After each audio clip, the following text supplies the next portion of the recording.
in the waiting room?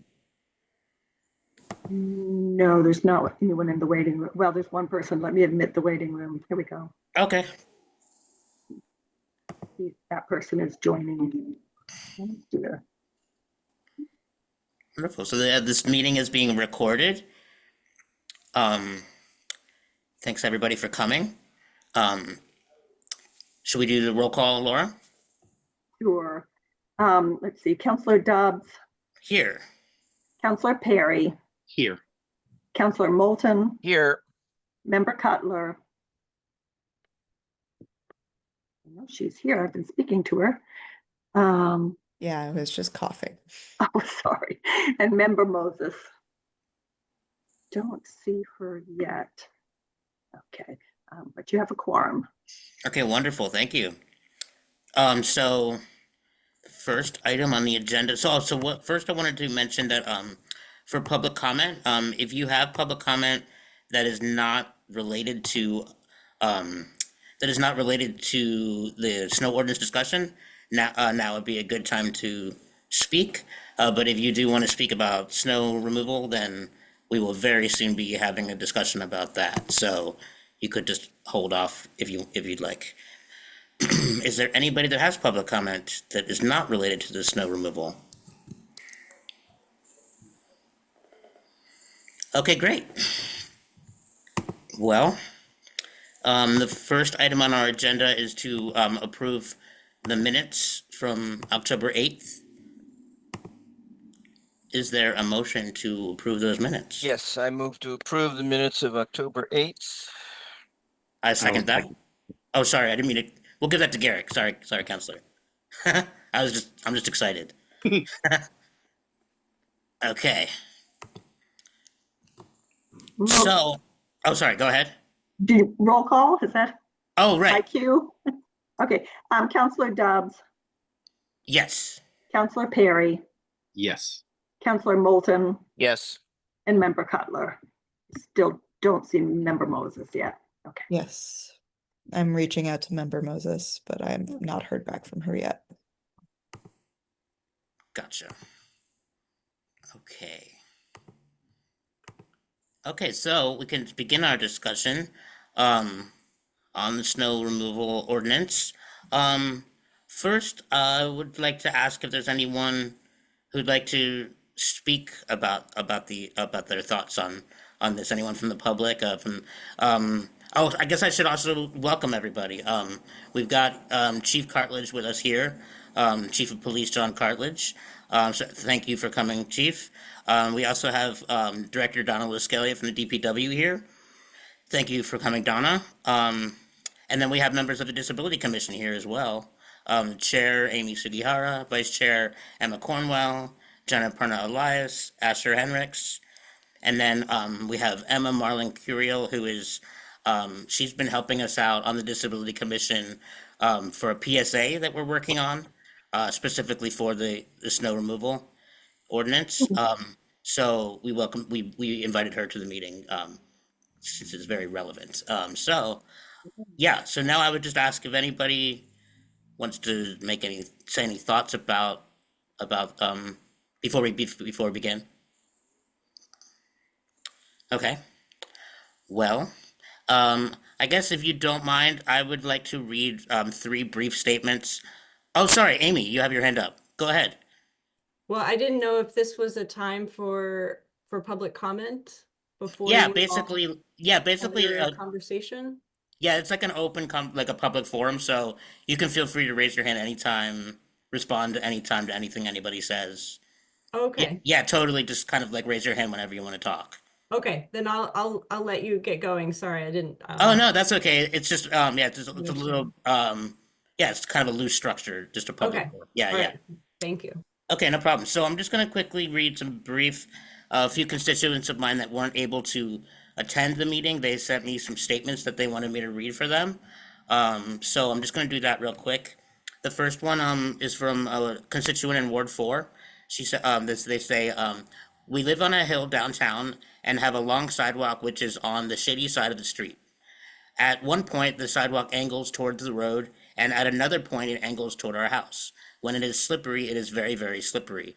During last year's big storm, our snowblower had a piece of rubber stuck in it, and I could not get a call back from any companies to come and one-time plow the walk. That week, the adults in our house also had influenza. We did our best with hand shoveling, but it was awful, and I ended up diagnosed with pneumonia, I think in part due to overworking as an asthmatic. We try so hard to clear our sidewalks because it's an access and safety issue, but it's just hard with young kids at home, and the unpredictable nature of life. Some areas simply can't get shoveled or snow plowed without a commercial device. The sidewalk corner of our property just isn't possible for us to clear when ice mountains are pushed there by the plows. Last, I do not want calls for safety to be a new opportunity for police involvement or stratifying income for a city struggling with affordability and over-policing. Okay, and so that's one statement, and then I have two more brief statements. This one is from Jean, who says, as you know, I am totally in favor of passable, level, wide, flat sidewalks. I am on the Northampton Council on Aging and a big volunteer for Northampton Neighbors with two other women. I monitor the emails and voice messages and use software to write and manage service requests. This is relevant because we get frantic calls from people who can't move their cars or shovel their sidewalks. Of course, my population of older people is also more fragile and more apt to have mobility issues, so the sidewalk clearing involves them at both ends. The sidewalk in front of my house on South Park Terrace is asphalt. It has dips that fill with water after a thaw, and it is impossible to rid them of ice once it freezes. It is also narrow. Okay, and so that's that statement, and then there's one more from Jessica, who says, I live at 52 Laurel Street in Northampton. We do not have sidewalks on our end of Laurel Street, so we walk in the road, but the bike path across from our house is often not shoveled when it snows. There is a multifamily apartment building on that side of the street, so the landlord should be responsible for clearing the sidewalk, as far as I understand. I have called the hotline about this more than once. The bike path becomes treacherous with ice, so we have to walk around it. I can appreciate that some homeowners are not physically capable of shoveling the sidewalks that come up to their property, or they do not have the economic means to pay others to do this work.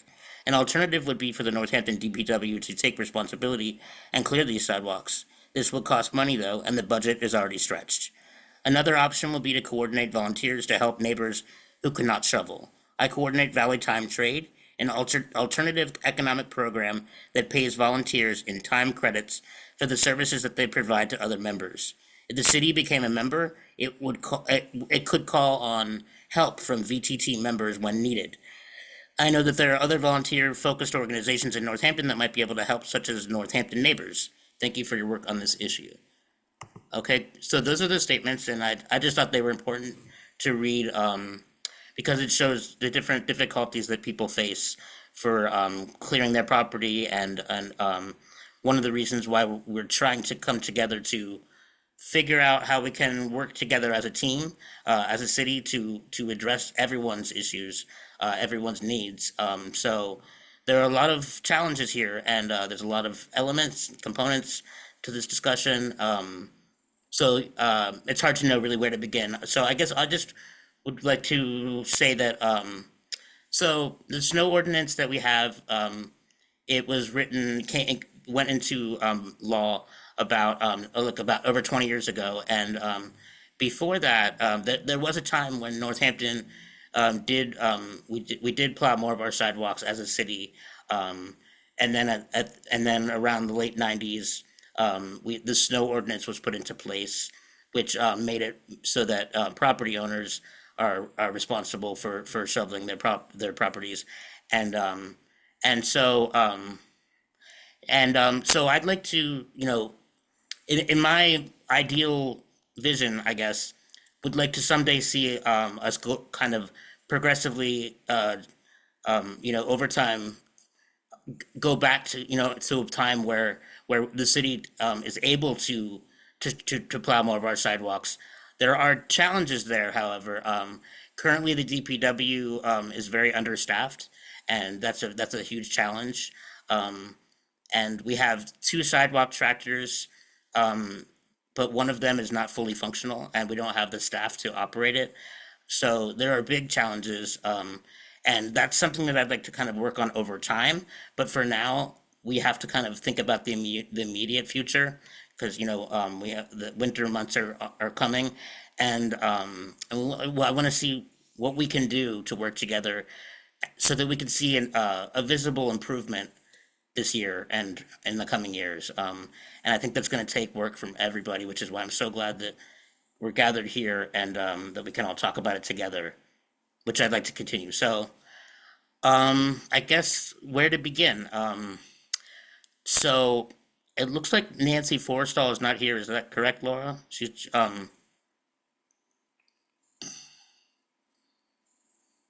Sorry. I haven't seen her. I don't Okay. see her.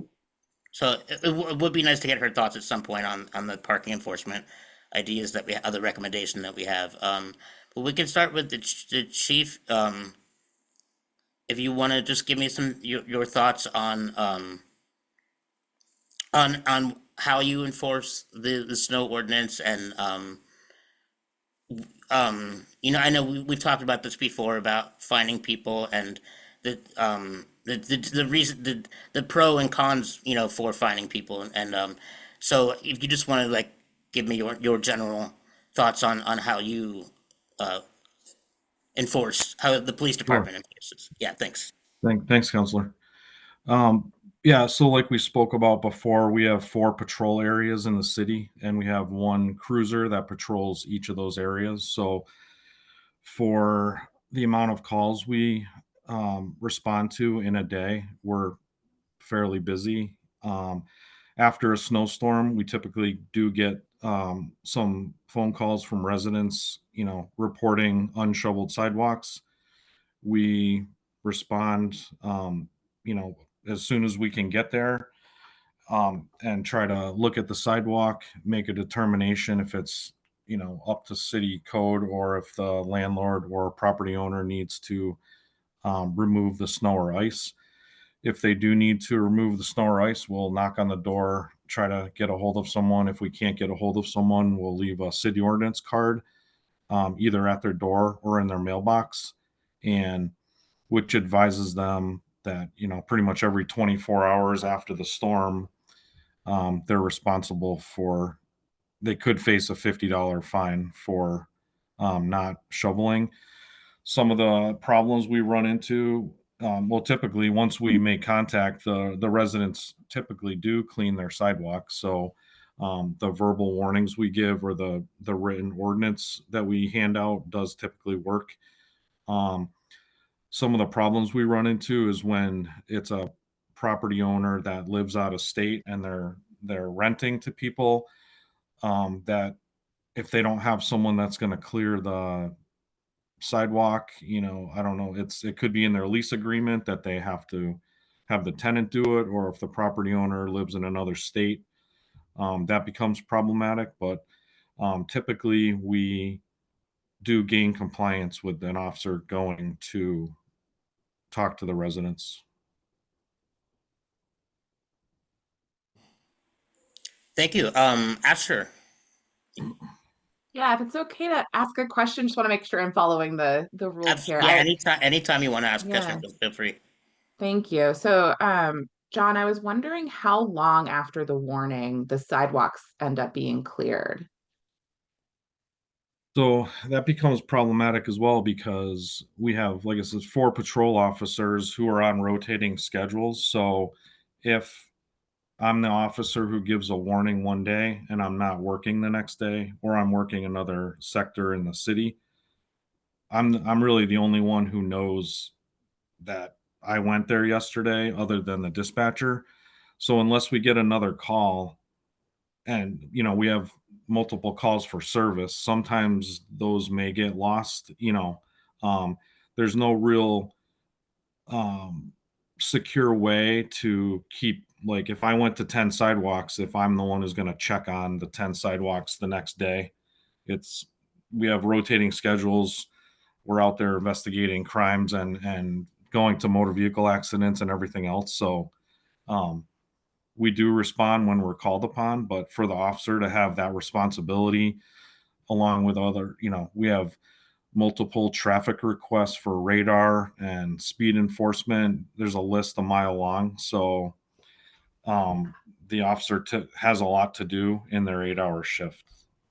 It's Yeah, so yeah, it's hard to that keep makes track of. sense. And Yeah, so it sounds like the prioritization of duties has not included snow enforcement, basically. well, I don't have the stats with me because I'm at home, but I did pull the stats for the last meeting we had, and we do.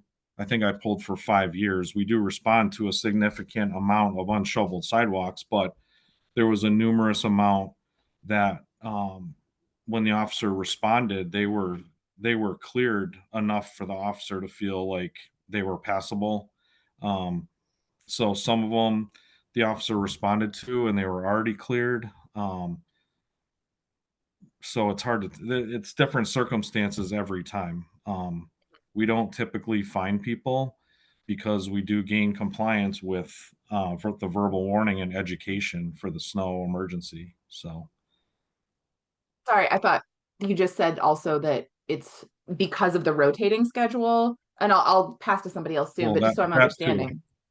Yeah, So so it sounds like you can't quite know that the things are enforced well, it's or just cleared. Sorry. I mean, Yeah. not that it's a low priority, but sometimes for 8 hours, the officer has like 20 calls. Mhm. So they will get to the sidewalks if there's a call for it, but them going out and actively trying to find sidewalks that are unshoveled with the 4 people on the road for a city of 30,000 people is kind of, um, at some days it's asking a lot because we just don't have the time to actively drive around after a snowstorm or the staff. We're 8 officers short right now. So we're basically responding to calls and conducting traffic enforcement and other duties that we have. Like I said before, certainly after a snowstorm, the calls for unshoveled sidewalks will happen and we will respond to them as soon as we can get there. Mhm. Okay, thank you. Mm-hmm. Amy? Hi, thanks. Yep. I have more questions, Chief Cartledge, if that's okay. Just trying to, yeah, wrap my head around this. Clearly it's a complex problem with not an easy answer. Otherwise, it would have already been solved, and the city, we collectively would have figured something out that works. It sounds like, and I'm, of course, late getting in on this, and you all have been dealing with this for years, but it sounds like the system could use some tweaking if we want to prioritize having sidewalks be accessible. And it sounds like the police are doing more than you have the people power to do. And so it makes me wonder where else in the citywide system could there be some support for follow through with sidewalks? So, and having them cleared and having compliance. So one idea, and I'm just, one idea that comes to mind is some kind of tracking, like a spreadsheet. There's something probably more sophisticated, but I have questions like, are there repeat offenders, if we can use that, that word, but is it the same business or, building owner, homeowner who are not shoveling year to year, winter to winter, or is it completely different people? And then one time they get the ordinance that you all leave, and then they comply forever forward into the future. If it's renters and the renters are changing, then is it, the same building who is not shoveling? And so it seems like if there is going to be a warning and education, it'd be nice to know, oh, those folks have already had one warning, and so that's it. Now we're finding them. Or is this really their first time not shoveling, not able to shovel? And I know that it's way more complex with what Counselor Dubs read, that it's some people aren't able to, people get sick, like it's way more, nuanced than that, but just kind of looking at the basics of, can we have a system in place that supports us having sidewalks cleared so there's access for everybody? So I guess I'm curious how many calls you get with each storm. Is it like 2 or 3, 10 or 20? Sorry, my cats are being active. And do you know if they're owners and renters? And do you know how many people are kind of repeating season after season? And then I what do you don't- think about some kind of a system in place to monitor? So lots of questions at you. I don't know the numbers. That'd be a whole analysis of looking at however many calls we got and who was repeat offenders and who wasn't. What I do know is that the ones we get called about when we go there, either it's taken care of right after, or if we go back, that the sidewalks were cleared. I don't recall many that were, even if we went back a second or third time, that weren't cleared. So like I know a lot of people think that enforcement is fining people, but the verbal warning and leaving the ordinance, is enforcement. So like it's not like we're not going to these calls. We're going there and enforcing the ordinance. But your question about repeat offenders and things like that, I mean, when would it be? I guess my question would be like, when would it become a repeat offender? Every snowstorm, every year. Um, so that'd be a whole different thing. And keeping track of it would be, I don't even know who would keep track of it. We're dispatched out of a different building. The dispatchers are busy and take care of the schools, DPW, DCC, us, the DPW. So for them to keep track of a spreadsheet and have to look at it every time a call came in, I don't know. I'd have to speak with Kelly, who's in charge of the dispatch. But I understand what you're saying. Um, it would be cool if you could do that, if you don't mind following up, if you don't mind speaking to them and like getting back to us at another time. I think that is a great idea. What's Council that? Perry? Yes, I see that Jenna has Oh, sorry. Yes. her hand up, but if I could before, I think that what I'm hearing is this is a complex, well, I know this is a complex issue. Let's just get down to it. And it would be nice to hear from all the people involved. When I'm looking at the ordinance, and I think maybe that would be something we should do is actually read through the ordinance because that's what we're here for. Yeah.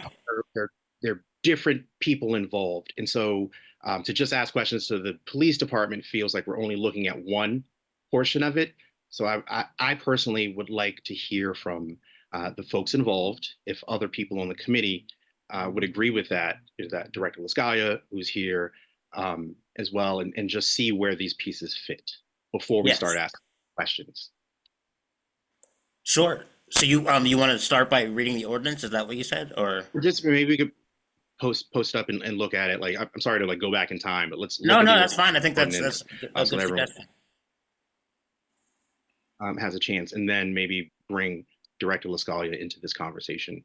Do you mind but if maybe we could just to do that? Maybe Jenna has a question. we could actually let's Jenna ask her question first, and then is that okay? Yeah, and we'll move on. Jenna, go ahead. Sorry, it's just relevant to the conversation that's been going on.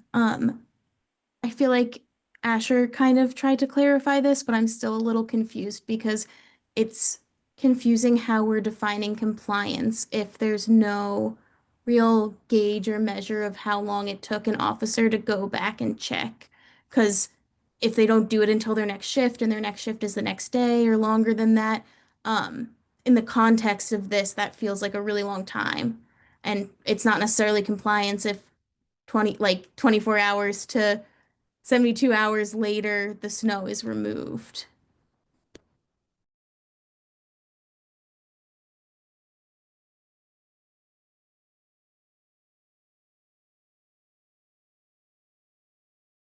Was there, did you have a response to that, Chief, or? I mean, yeah, it's hard to be able to go back. So we'd have to know exactly when the storm ended and then time it exactly 24 hours after we gave the person the warrant. I mean, there's a lot of complex parts to this. And like I said, if one officer gives a warning at noon, 24 hours after the storm, the next day, we can't guarantee we're going to be back at noon to write them a fine. It's just, there's a lot of moving parts. So, That makes perfect sense. Yeah, it does sound really complicated and like a bit past your capacity.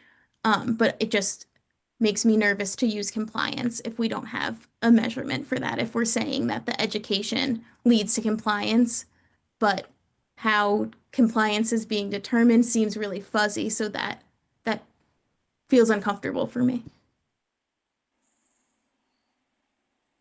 Thanks, Jenna.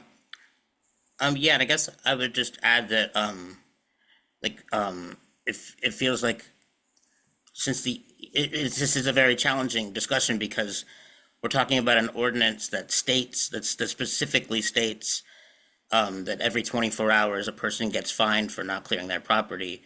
And so the issue we have here is that technically we're not following the ordinance, and therefore we're also not in compliance with ADA federal law. And that's why this ordinance is necessary, it's necessary to be followed.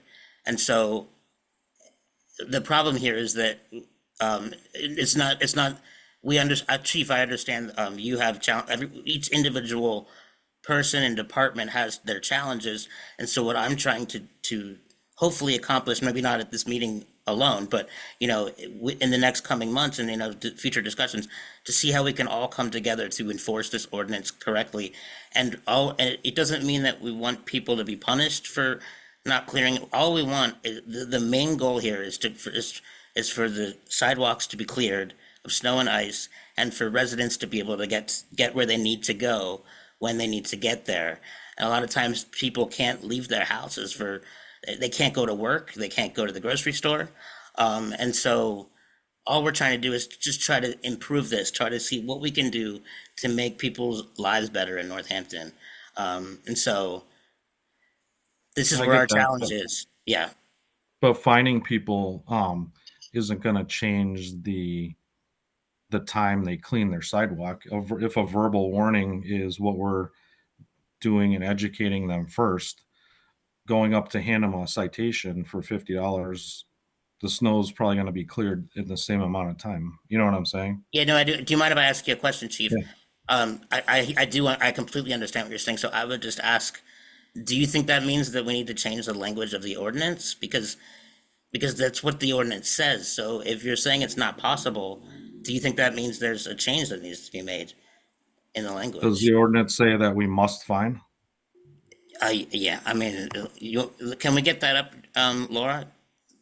Yes, would you like me to screen share it? Sure, that'd be great. Yeah, thank you. It's not in a great format here. Let's see. Whoops, I'm sorry, I'm at the wrong place. 1 second, 285. It's 285.17, Laura. Right, I thought that's where I was. Let me get there 1 second.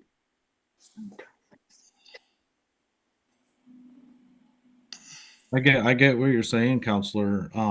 It's just if our department, if that's what the city ends up wanting, and our department going out and just finding people for sidewalks, we're more of an educational department who gives people warnings. Even sometimes with speeding tickets and other violations of city ordinances, that's our stance, to do some education first instead of coming out strong like that. But I guess we could talk about it at a different time. Yeah. So so the language does say the above requirements must be met within 24 hours by 9 a.m. or the next business day. If a person is found to be violating the provisions of this section, it shall be the duty of the chief of police or his or her designee, the director of public works or his or her designee, or parking enforcement officers to assess a fine to any such person in accordance with the fine schedule set forth in Chapter 40, Enforcement 40-5. Each 24-hour period of violation of subsection A or B exists shall be considered to constitute a separate offense. So, if people aren't being fined every 24 hours if they don't clear, then it just sounds to me like the ordinance is just words on paper and not actual in action.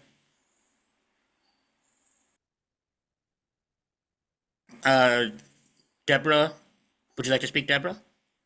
I would. Thank you. To sort of add into the education, I've lived in town for almost 40 years, and it's not, and I walk all over now. I live on State Street, so I'm really aware of those people who don't shovel their sidewalks. And I think the city, before it even gets to the point of calling the police and having an officer go to someone's house, the city needs to do education now, before the winter season. There's a million ways, there's that newsletter that goes out. There's all sorts of social media the city uses. There's a lot of ways to do education now for what is required. Something could be put into everybody's tax bills. That means that the owners of the properties will see that. And I think that part's not being done. We've had a lot, until last year's terrible ice storm, we've had a real lot of mild winters. And I think people kind of forgot what their responsibilities are in terms of clearing sidewalks. Just one of my suggestions. Thank you, Deborah, and I do agree with you. Yes, and that's another component that we're trying to work on. The Disability Commission is working on a public service announcement, which is going to kind of explain to people the snow ordinance and the need that how necessary it is to clear property. So I do hear you there, and we're not just trying to put Chief Cartledge on the spot, because it is. There's a lot of people involved. So yeah, I understand where everybody's coming from. Let's see. Jean, you had your hand up. Hello, Jean. Yes, I wondered, just as a practical matter, not as a global matter, whether there are areas that could be prioritized in the city, either because someone used a mobility device in order to get around on that street, or because it's just a place where there's more general population. For instance, I mean, as I said, we shovel our sidewalk, but our sidewalk ends at the end of my driveway. And it seems like if we were to decide that we were going to try to have some kind of effort in order to clear sidewalks, some kind of neighborhood event or signups or whatever, it doesn't seem like the whole city needs to be where we need to do it. I get that it would be great if it was a whole city, but I wonder if there are areas that are more shared areas where it's really important. Thank you. Yeah, I totally agree with you there. Also, yeah, so Amy, would you like to speak? Yeah, sorry, real quick. So in the ordinance, I just wanted to underline that it's 24 hours or 9 a.m. for the downtown district of the next business day, whichever comes first. So it could be much shorter than 24 hours. True. For that section. And then if it's possible to look at what's referenced in the ordinance, Chapter 40, Enforcement 40-5, and it shows the fees for various things. And so if right now the police are attending, but whoever is attending, if there's a warning given, should that be written into that code? Because right now it just says, the first time is $50, or it just says $50 in there. It doesn't say, and some of them have a warning and then $100 and then $200, you know, for various offenses. And I really, I would love to hear and feel that the city really wants to come together and figure this out and prioritize this access. This is critical. And I really wonder if there are other people in the city who should be the front line, like like Jean who just spoke, I think, you know, or sorry, it was the person before.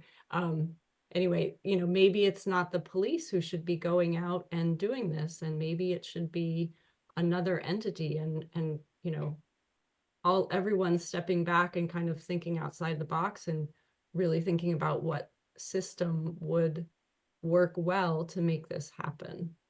Thanks. Thank you, Amy. Thanks, Amy. I think that was a really good point and is a good segue to talk about the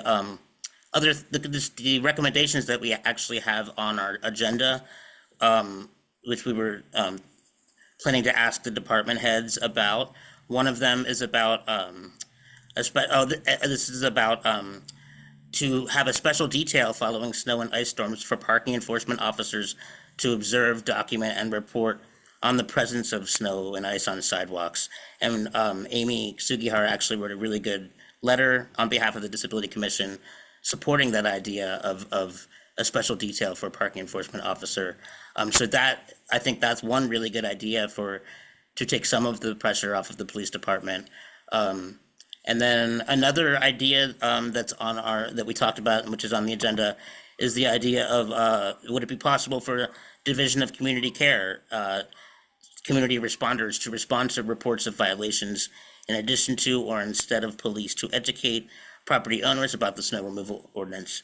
This would possibly require an amendment to the ordinance to add the Division of Community Care to the list of enforcing agencies.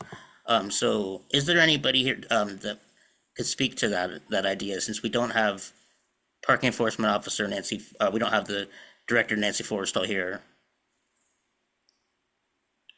Chief or the director. Oh, sorry, go for Councilor Moulton. Yeah, I don't see, Nancy Forrestal is not here, so she can't respond to the PEOs. And there's nobody here from the Department of Health and Human Services to respond to the DCC. But I would like to go, can we go back to Councilor Perry's suggestion that we do have another department head here. Yes. Director Lascalia from Department of Public Works. So I would like to hear any thoughts that she has about this entire discussion. Wonderful. Thank you, Councilor. Hi, Donna. Hi, good evening, everybody. Thanks for including me in the conversation, and nice to see you all. Totally understand where you're coming from, and you know, we want to try to do everything we can to keep the roads and sidewalks clear. So I can just let folks know what we're doing right now and sort of how long it takes, and you know, what the ability of my department is to respond. So we're plowing several miles of sidewalk right now. We do have 2 sidewalk tractors, as Councilor Dubs mentioned. I do keep 2 operational. One is newer, one is older. We keep it as a backup in case the one we have breaks. I do have to have a dedicated employee who runs the sidewalk tractor. We do about 7 or 8 miles of sidewalk. And that is a full 8-hour shift and then some for one employee to plow the route that we plow. And what that route is all property that adjoins city facilities. So anything that abuts like a playing field or any sort of city-owned parcel, and that's all over the city. So Leeds, Florence, and downtown Northampton, you know, all the way down to like the Con Street roundabout. So we are responsible for clearing that. And the sidewalk tractor is sort of a small machine. It doesn't drive, you know, 40 miles an hour. So it's a long way from Leeds, you know, all the way down to the lowest reaches of Ward 3. So there's a lot of travel time. And then there's a lot of work associated with it. Once we clear something, we also have to de-ice it. So one of the things that we need to think about is how we're maintaining it once we clear it. So we plow it, we sand it, we have like a hopper, like a container in the back of the sidewalk tractor that has treated salt in it. But it runs out, and it runs out quickly. So I actually have to have a truck that chases the sidewalk tractor that's driven by another employee that's refilling the sidewalk tractor, so that it can sand and salt the sidewalk that it has just plowed. So it's actually more than one employee, more than one vehicle. And it's something of an operation, because then I have to have a way to fill the truck that's chasing the sidewalk tractor. So what happens is the operation has some cobwebs associated with it, and that there is more than one person involved. There's more than two people involved. There's actually more than three people involved. In the meantime, we're trying to maintain 160 miles of roadway. And that's a challenge for us. I think that our staffing considerations are very, very well known. Right now, I'm running 17 vacancies out of 81 full-time positions. I'm struggling to recruit and retain staff that have commercial driver's licenses, which are the licenses that are necessary to actually run our big trucks that hold the salt and sand. So that's sort of an ongoing challenge, and it has been ongoing for quite some time. So that's what the DPW is doing when it snows. And, I'm happy to take whatever questions you have. Thank you, Director. Asher.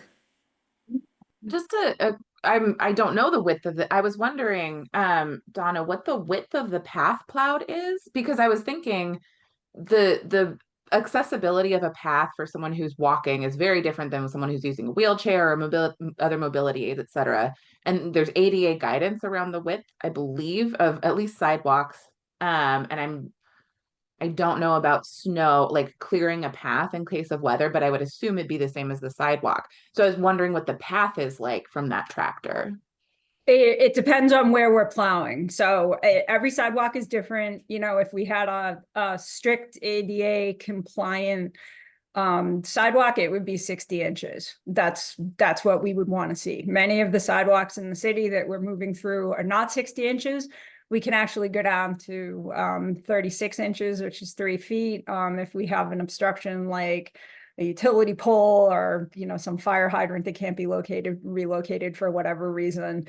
So it varies. It depends on where we are and what we're doing. Some of the bridges that we're responsible to maintain, we actually can't even get a machine on them because they're so narrow, but they do have walking paths. So we actually have to run a pickup truck out there and then get the guys out of the truck and give them shovels. And they're actually doing a lot of handwork. We have to do a lot of the stairs by hand, like the stairs that go up to the bike path by Main Street. So, one of the things that we do have to think about when we're sort of running our employees like that, we have to think about injury. So I think I've mentioned, that we're running 17 vacancies right now. So we get 12 inches of snow, and I have guys out there running either a snow blower or actually trying to shovel 12 inches of snow with ice on top of it, not just at their house, but all over the entire city. I have to think about how their back is going to feel the next day. And if I lose them to injury, I'm actually now down 18 or 19 or 20 positions, and who am I backfilling with? So those are other considerations that we have to think about as we're discussing this.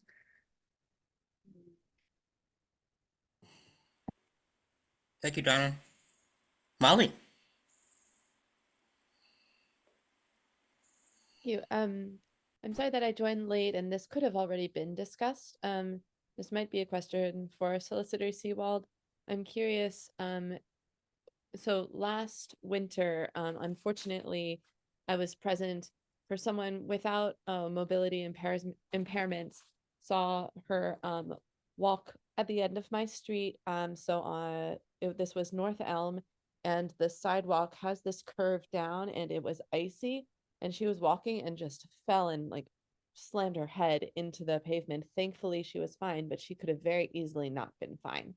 And it's on the corner of a pretty large property. I don't know if the property owners even think of themselves as responsible for that whole section of sidewalk.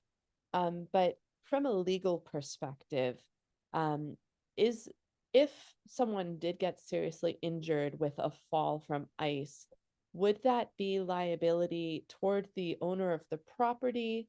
If it is a city sidewalk, is there liability to the city, and is that a financial and of course health consideration?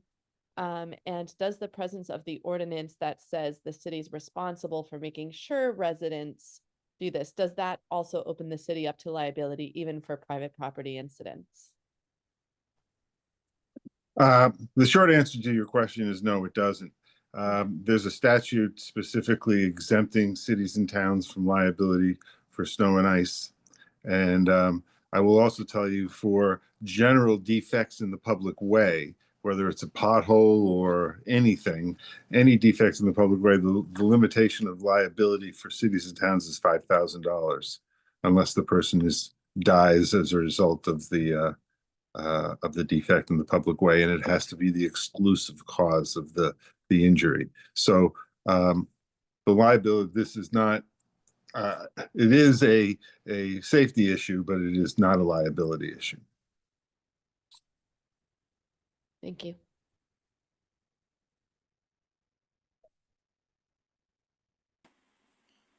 Nathan Chung. Oh, hi. Can you guys hear me? Yep, go for it. Go ahead. Hi. Yeah. Nice to see you. Nathan Chung. I work for the city, but here as a general member of the public, I live in Northampton. Yeah. I think one aspect I like to bring up is we got this dilemma. Maybe in the past. So this was one of the things that if you have a stronger neighborhood cohesion, this is something that people just worked out personally by helping each other out. I have a friend who has this informal snow cleaning group with his neighbors of about 5 people. So one person owns a snow plow, and they coordinate cleaning up the sidewalk, like in a round robin style. And maybe now that's sort of the exception rather than the norm. So I think part of what we're seeing might be, I know there are many complicated factors, but part of what we might be seeing is sort of the weakening of neighborhood bonds and weakening of neighborhood association. I mean, some neighborhood associations, like they disappeared. And of course, there are other factors. Of course, you got negligent, landlords who may have the resources but decide not to use it, along with people who don't have the resources. Either they're ill, they have health issues, or they don't have the money to buy a proper snowblower, which are very heavy and expensive pieces of equipment. I mean, I had one issue. I knew one older lady who was living by herself mostly. I briefly rented from her, and she was not in a condition to maintain her driveway. So I did it myself. And it was a kind of scary experience because she lived on a hill, but I did it. That was just one little anecdote. So, I mean, one aspect to think about is before you get even to the enforcement stage, because enforcements are reactive. Ideally, we should be preventative by trying to identify what the causes are. And, sidewalk cleaning is one of those things that's, sort of in this sort of awkward personal matter that affects everybody. So if we can make things easier for everybody as a whole by identifying the causes and figure out how to bring back neighbor connections again, that might save some headaches, and also literal and figurative, and also prevent costs from rising too much for the city government as well. So yeah, that was my main thought. I think we might want to be thinking about some causes like aging and health issues and neighbor cohesion, and also focus on those causes somewhat. Thank you. Thank you, Nathan. And yeah, I just want to just echo what you said about. I think that's a really important component of this is getting our neighbors involved as much as we can, and spreading the word about this, and how important clearing our property is. And I feel like all of these components together is what I feel like is going to improve the snow clearance in Northampton, which would be people who are coming together as neighbors. We could contact organizations that are able to spread the word for us. Then we've also got the police department and the parking enforcement officers, the DPW, and so my hope is that we're all going to kind of bring awareness to this issue and then work together to make all the improvements that we can. Councilor Perry, go ahead.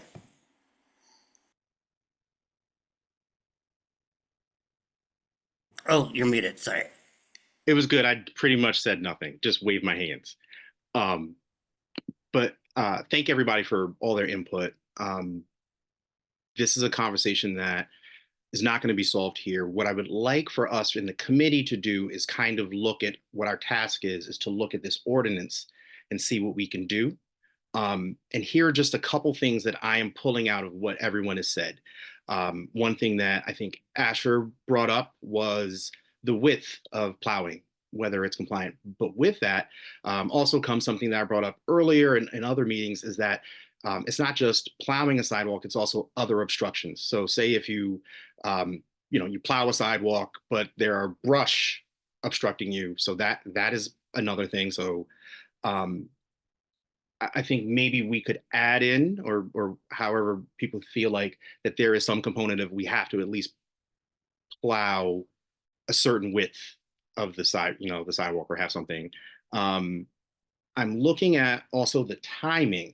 Someone brought up, I think Amy, you brought up the fact that it says 9 a.m. in the business district, which feels very unlikely for someone during a snowstorm, a business owner, to be able to make it to their business that may not open till later than 9 a.m. to clear that. So maybe we could talk about that. The other thing that I am looking at is that there are multiple people involved in this. So the police department, the DPW, parking enforcement. I'm feeling, after talking about how you record things, that there might need to be someone else involved. I think that one thing I've noticed in my work as a counselor is that some of our committees and commissions don't have enough power or abilities. And I think that maybe we could look at where to nestle something like this. The Disability Commission could be a place that could look at how to organize this information. So that's a suggestion I have. And then finally, the fining aspect of it.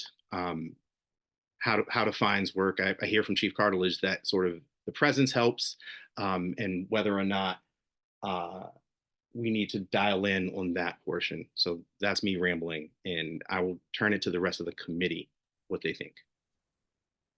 Thank you, Counselor. Counselor Moulton. I just wanted to underscore a couple of thoughts, piggybacking on Councilor Perry's remarks. It is, I believe, right now we have 3 different departments identified as enforcement agents. I believe, from my knowledge of past practice, that is primarily the police department that is the enforcement agent. I'm not, Director Lascala, you can answer the question. Has the DPW done any enforcement, either in terms of warnings or assessing fines, to your knowledge? No, I've been here 10 years, and not in my tenure here have I seen that. Okay, thank you. And I don't know about parking enforcement officers, although Councilor Dubs, you've had some meetings with Nancy Forrestal. Are PEOs being used right now to assess, to either warn or assess fines? According to Nancy Forrestal, that they do that.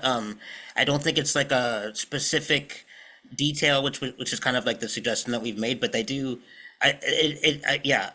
It does happen. I think that where if they see a property that they think needs to be cleared, they report it. But I don't know how often. We'd have to ask the director like how often that happens, But I according to her, it is something that they do. I personally would like to see maybe just that to be stepped up a little bit, maybe like a particular detail, about that specifically has that job in mind. So yeah. Okay, so we know that I think it's primarily the police department that has been responsible. And there are 2 other departments that are in the ordinance. And we're talking about possibly adding DCC a 4th department. I think it's that one of the problems that Councilor Perry mentioned, it's too siloed. We need a coordinated and effort to track, as several people mentioned at the beginning of the discussion, track how warnings are being made and by whom and at what time. And it should not fall just to the police department to do that.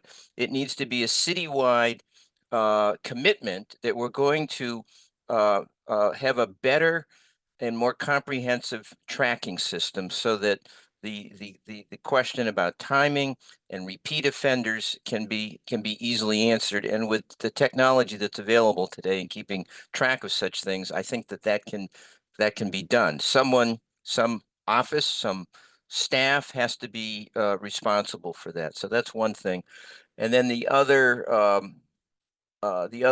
question about the language of the ordinance, it does say shall assess fines, and I believe the practice right now is may assess fines. So I think that in terms of Councilor Perry's direction to the committee, that's something we want to look at in terms of a change in the ordinance. Thank you, Councilor Moulton. Emma, would you like to speak? Yes. So I over the past week or so, I did look at the ordinance myself that Amy and you sent. And then I have dissected it myself too. So so after the first part, it says remove the same or cause the same to be removed from such sidewalk, and also remove or cause to be removed from such sidewalk, or cover or cause to be covered with sand or some other suitable substance whenever within 24 hours after it has formed or appeared. I don't understand what that is saying. And also, like, is this ordinance including ice at the same time? Well, I think the answer to the second question is yes. It's to include snow and ice. In terms of the other question, is there anyone else that might be a bit better at answering that than me? The first part of the ordinance. Let's see what that says. Sorry, I'm having a hard time finding the order. Oh, here it is. Yeah. Sorry, can you repeat the question, Emma? About the first part? Sure. The part after the the first I don't want to take up too much time, but Oh, that's I okay. was wondering, I have a slideshow. I was wondering if it's possible if I could briefly share that. Absolutely, yeah.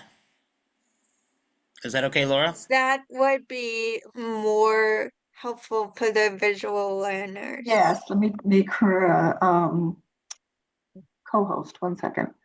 Let's see, Emma. I'm looking for you.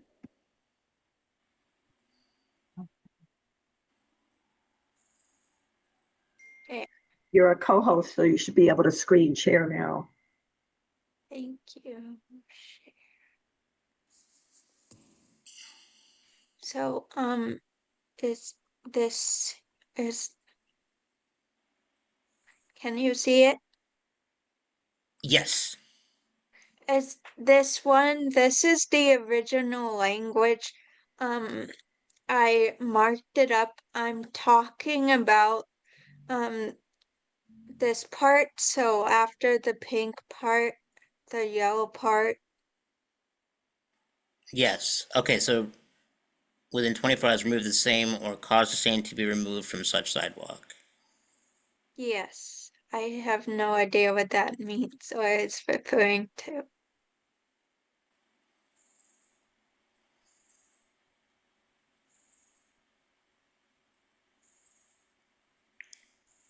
Um,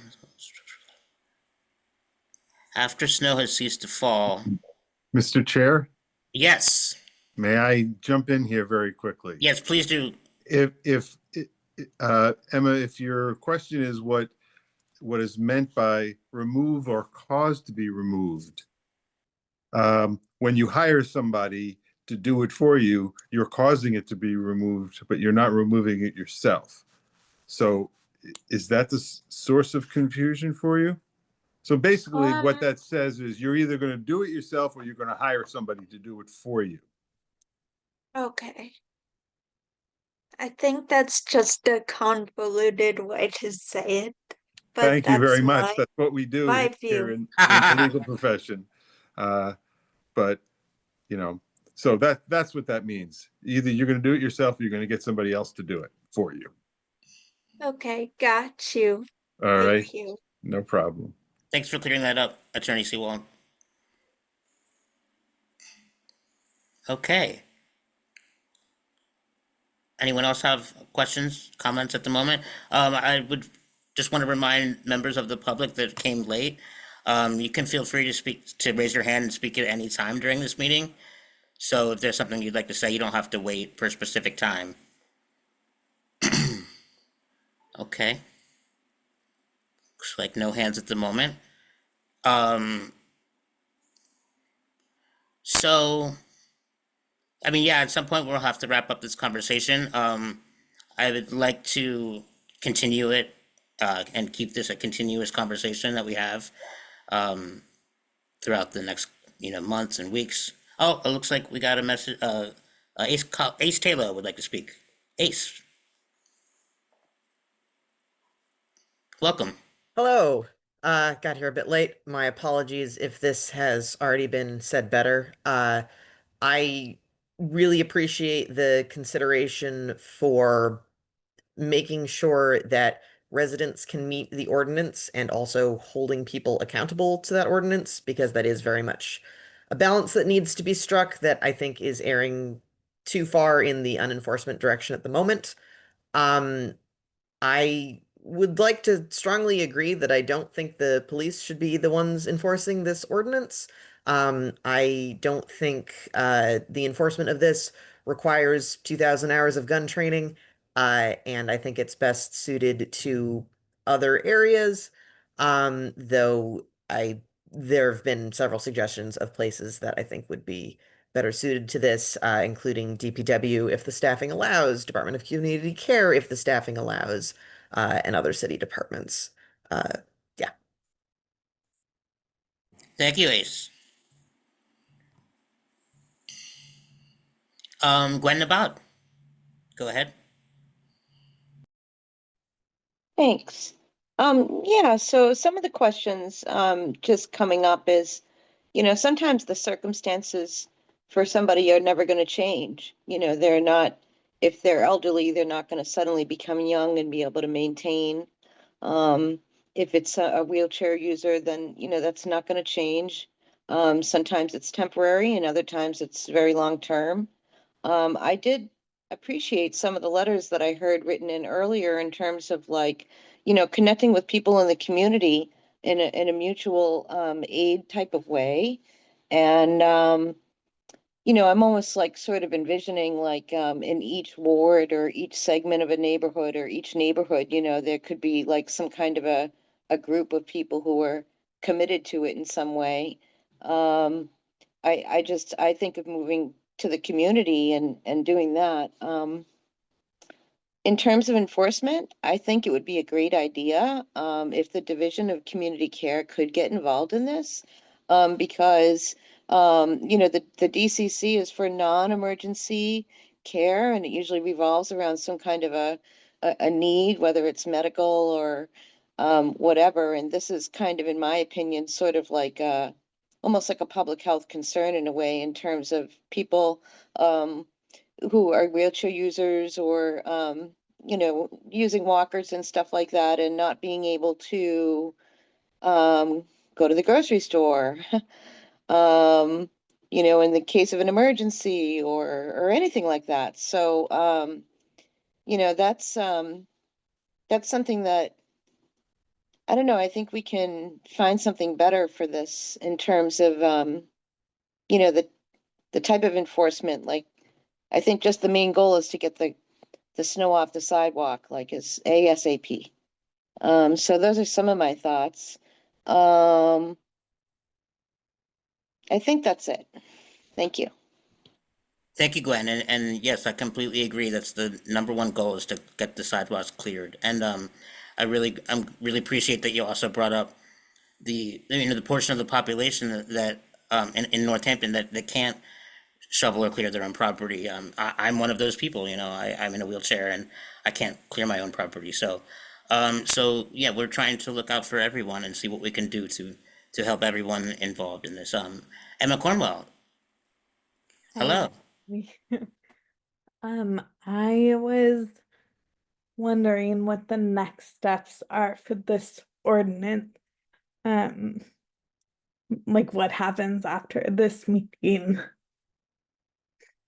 So, the goal of the committee is to, we're going to write a final report within the next couple of months.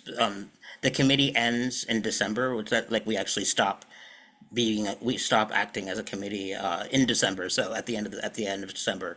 So we will have, a final report, which will include recommendations and just basically all of our thoughts that we've had during this discussion and the discussions that we're going to have, from now and to December. And so then after that, our recommendations will then go to the full city council. And so that's when we're hoping, hopefully there'll be some actual decisions made at that point, you know what I mean? So yeah, so this will be in a final report, which will then go to the full city council. Does that help? Yeah. So will it be the next meeting that you'll kind of form all the recommendations? And then Well, we still have our we have a few other public forums that we have to do about other ordinances. So yeah, we haven't figured out we're still working on like when we're gonna write the final report. But and yeah, and talk about this ordinance and all that stuff. Yeah, so there's a lot to do basically is what I'm trying to say. And but we're gonna get it done, I promise. Yeah. So probably not the next meeting, but it will happen at a future meeting very soon. Does that make sense? yeah. Yeah. Okay. Will that meeting be open to Yep. members of the Disability Commission? Absolutely. Yeah. And it could be that we haven't actually talked about our next meeting yet, so it could be. I just don't know at this very moment. You know what I mean? So yes, and you will be invited. Absolutely. Awesome. Yeah, just noting that there's only 2 months I know left. I know, definitely. Yeah. Don't worry. I promise. Yeah. Okay. Other Emma Marlin Curiel. Yeah, I think Emma Cornwall is right that we need to maybe do this like on a faster schedule. I know you're busy councilman, but you're going as fast as you can. But like I feel like the end of December is a little late only because um what if it snows like in November? What if it snows early December? We have no idea. So, I mean, heck, it snowed in May like 5 years ago. So, and also the snow's gotta go somewhere. So, maybe yes, like a certain width of the sidewalk should be clear, but it's not a reasonable I don't think it's a reasonable expectation that the whole sidewalk or driveway is clear because the snow's gotta go somewhere. Otherwise, if you shovel if you shovel it all, dump it in the street, it's gonna be in the street. and then you have to shovel that, and then it goes back to the sidewalk, and then it goes round and round again. So also that, yes. Thank you, Emma. Yeah, and I completely agree with you. That time is of the essence, and I think one good thing is that we're talking about this now, and even if some final decisions don't get made before the next snowstorm, it's at least on everybody's radar now, and we're all talking about it. We're all aware of it, and so my personal goal, is to be very proactive this coming winter, and to be talking to people, to be as communicative as possible with all the parties involved. So yes, I that's my personal goal. Even, whatever, I can't promise when the final decisions are going to be made, but we're gonna just we're gonna do the best we can, and work as hard as we can. So yeah, that's basically where we're at. Gwen Nabab, did you have your hand up? Oh, so what I was thinking too is like maybe sometimes people just get lost in their own little universe and during the snowstorms in their homes. I didn't know if the city has ever considered like some kind of a robocall thing or something that would go out to people. It's just a thought. You mean like a robocall that talks about the ordinance? Is that Yeah, what just a reminder of some sort, like snow is coming, this big storm is coming and don't forget, or Yeah, something like. I think actually that has been brought up before, but I don't know if we've actually done it. But that does ring a bell. Okay. Councilor Moulton? It happens. It does happen. Okay. Whenever the city declares a snow emergency, that robocall is made, and that includes a reminder about the sidewalk clearing Oh, ordinance. Yes. Wonderful. Thank you, thank you. Sam. Okay. Sorry, Emma, go ahead. And I remember from our last, well, I'm not a resident of Northampton. I'm just the intern helper for this issue. But so the last disability commission meeting that we had, a PSA like video was briefly talked about, like people would from the commission would volunteer to be on the local radio station or TV station and say like do a little like infomercial PSA thing um like clear those walks or something, but not like but something make it something fun, not like crack down on people. Yes, I completely agree.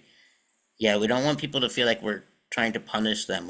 We're just all we want is for our sidewalks to be cleared. So yes, thank you, Emma. Molly.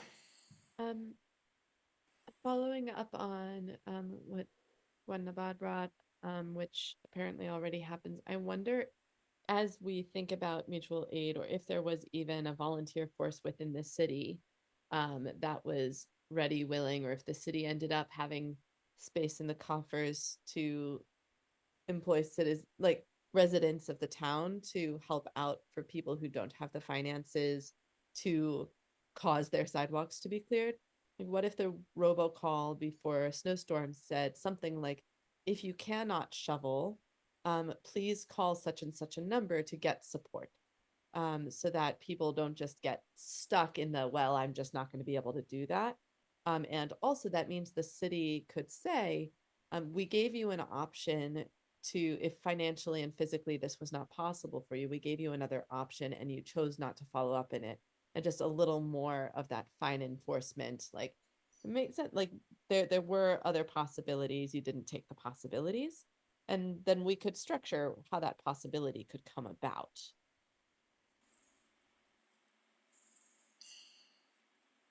Thank you. Yeah, I wonder, Solicitor Sewall, if do you maybe have any thoughts on if we had on the robocall, if we asked people to tell us if they can't shovel their property, what would that look like legally? Legally, we Or, can or just certainly yeah. we can certainly create a place where people who can't shovel their sidewalks can let the city know that. If you offer that option to people, you are going to have people accept that option, and you better be ready to deal with it. There is no way to sort of hire people, neighborhood residents just to do shoveling. It's a very formal process to hire someone. There are a lot of liabilities that go along with it. Workers' comp. This is dangerous work. This isn't just putting anybody out there to just start shoveling snow. So there are that can't happen. But obviously, the city could create a repository for calls from those who cannot plow or shovel.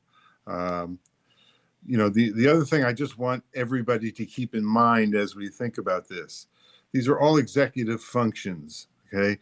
Every ordinance has within it some discretion because the mayor has to make decisions about what is a priority.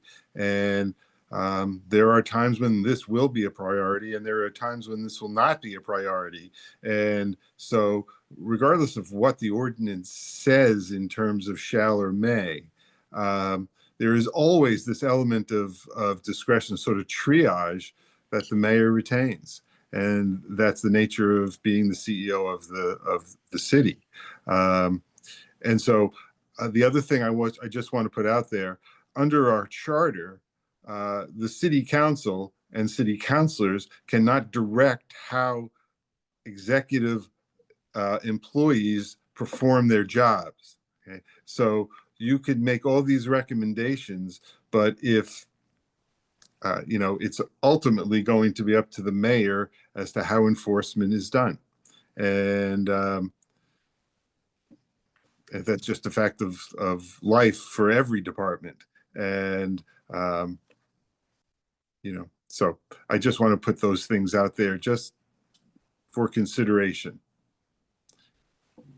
Thank you, Alan, and thank you, Molly, for that suggestion. I think that if that's a possibility to be able to have people tell us if they can't shovel their property, I think we should pursue that idea. I really think that that's a great idea. So I'm glad that Solicitor Seawall said that that's possible because that's amazing. Asher. I just wanted to emphasize that I completely understand the challenges of this situation for everyone involved, and I understand that the mayor has the discretion to not prioritize certain things in the running of the city, and that this is absolutely a complex situation.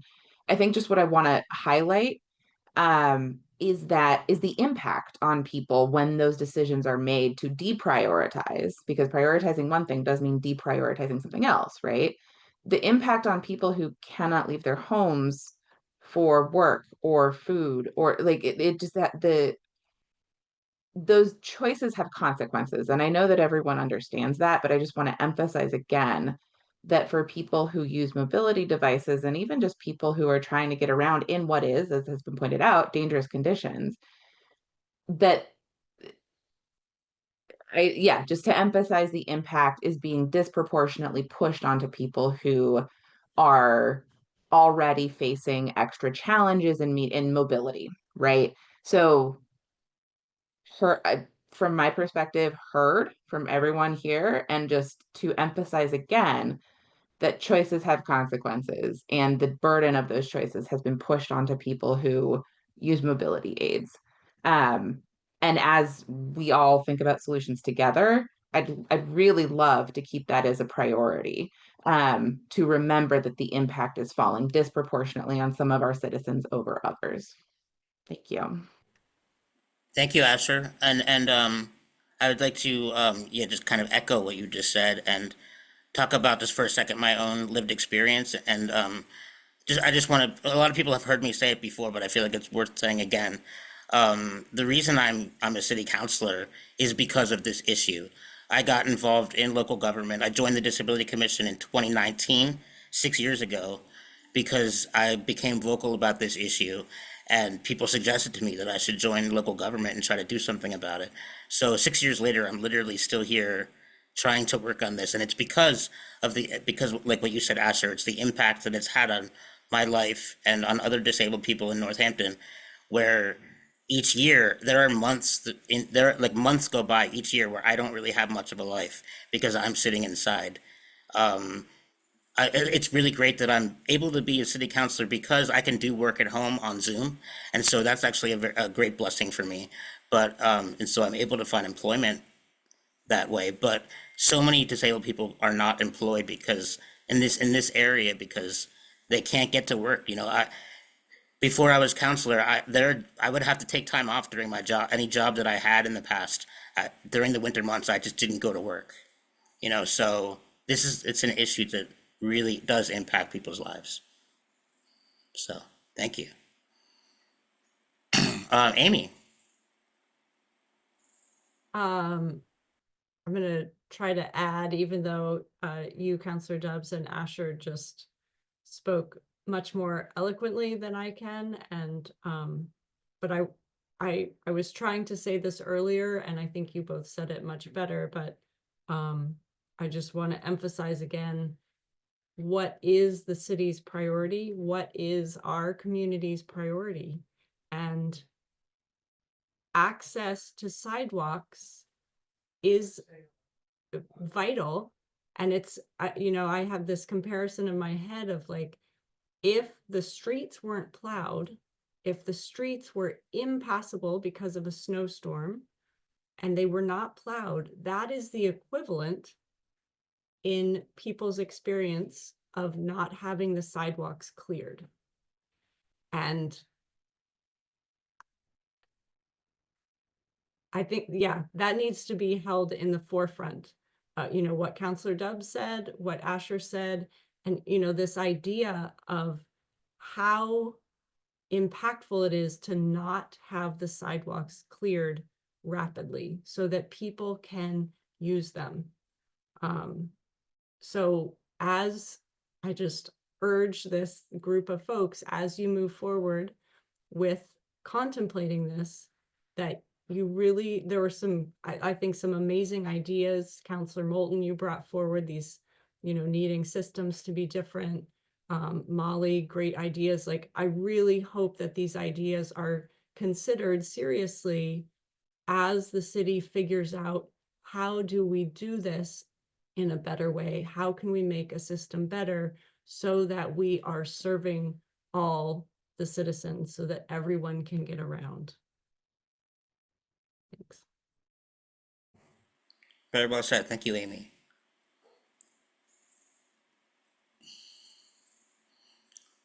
Does anybody else wish to speak?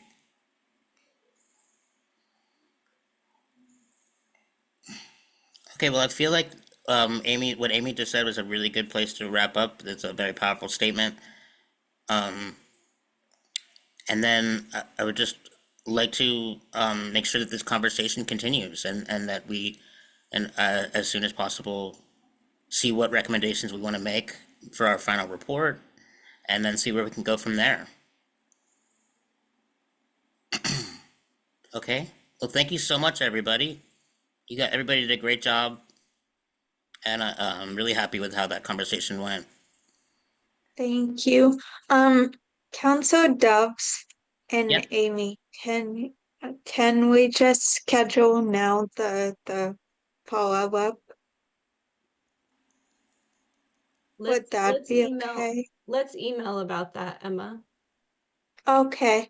Thanks. That sounds good. Yeah, just send me an email. I can schedule tonight with you. Through email would be great. Yeah. Okay. Thank you so much. Thank you. Night. Bye. Okay, so we have another item on our agenda, which is to talk about planning for the 11/12 lighting and mobile food truck public forum.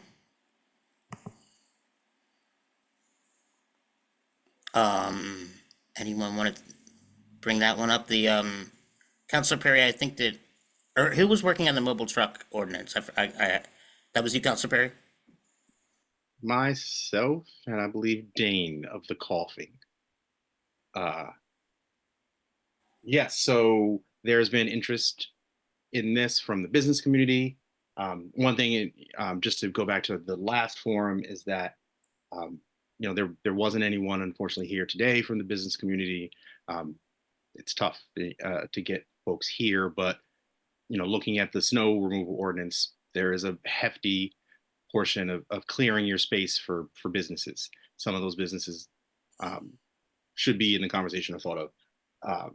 But I have talked to a number of folks in the business community. They are interested in coming and having a discussion about the food trucks and the lighting. I think what I've learned from this forum is that we're not here to solve the issues, but just hear from some folks. And then what is going to really be our impetus, and I could hear Alan Seawald in my head, is that it's nice to hear things, but we're really here to hone in on what we can change in ordinances. So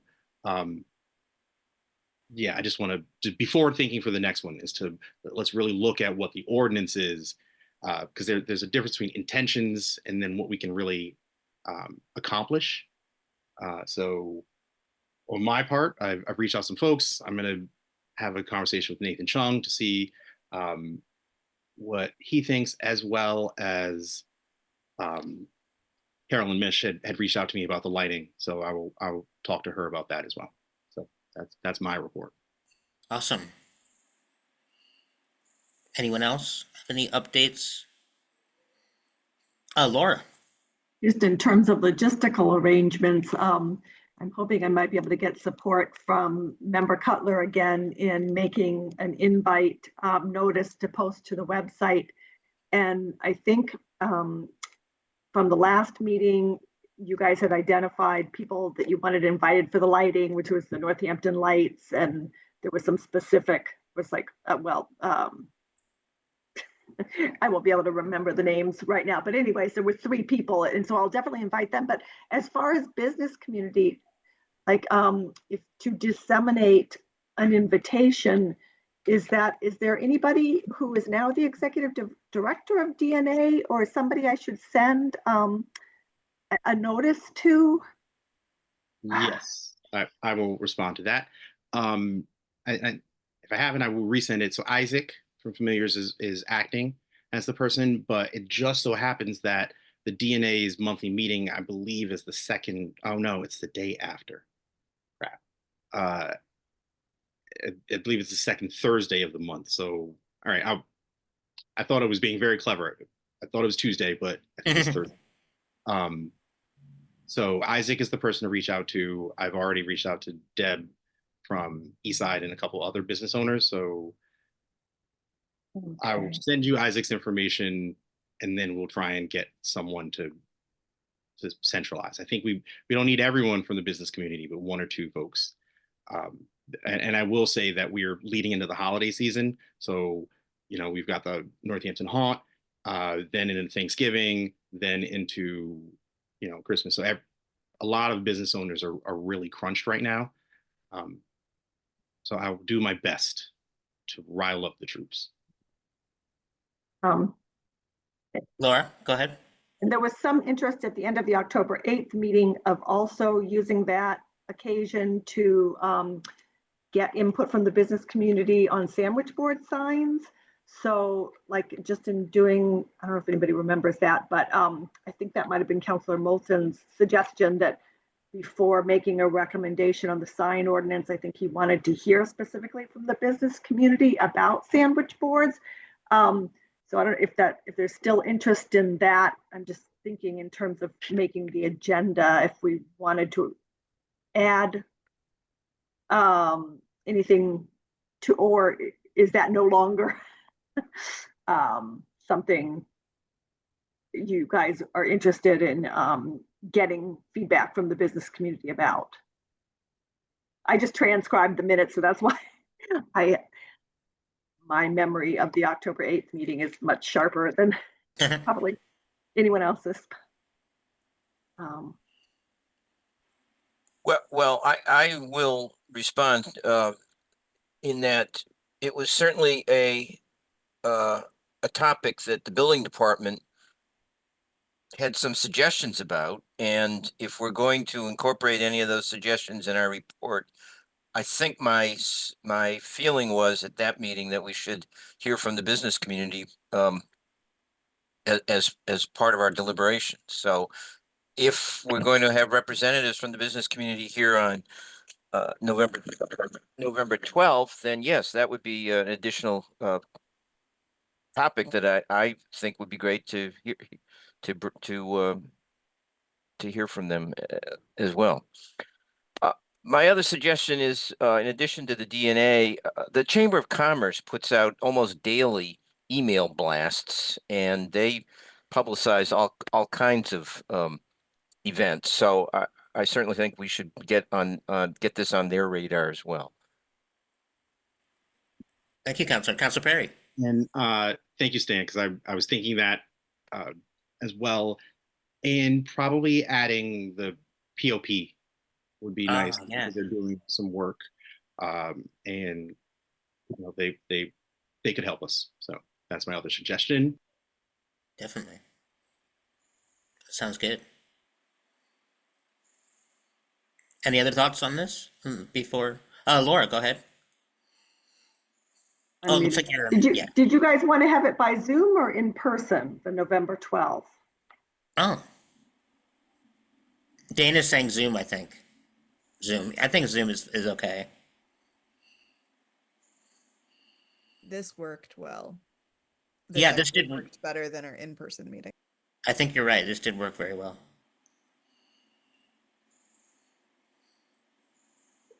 Okay, cool. Is there any other new business? But before we go on to new business, I just wanted to check with Councilor Perry, in terms of a time on November 12th. Do you have any sense of whether earlier would work better for the business community, or? I think 6 is a solid time for most folks. Okay.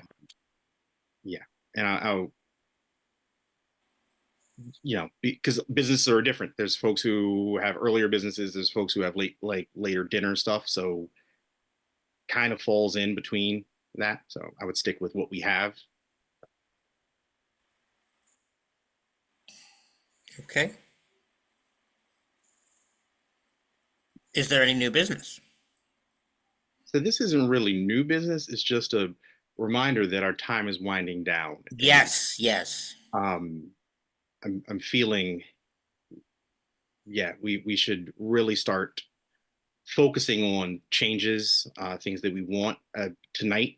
For instance, what I saw was there's a couple things we could touch on the ordinances, but then there's some suggestions, and sort of like the way we weeded out things earlier. Maybe we should really get down to that next meeting, is looking at, for instance, this snow ordinance, like things we can change, and then suggestions for the future. But that's yes. No, I 100% agree with you on that. So you're suggesting that like after the food truck and after we talk about the food truck and lighting ordinance, we talk about snow ordinance at the next meeting? We should really start dialing in on. No, I like that. I just wanted to clarify. Cool, thank you. Alan.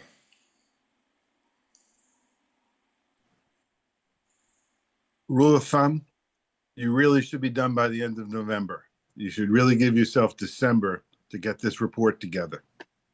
Just my suggestion. It takes longer than you think. And, I'm looking at how many editors I'm looking at here.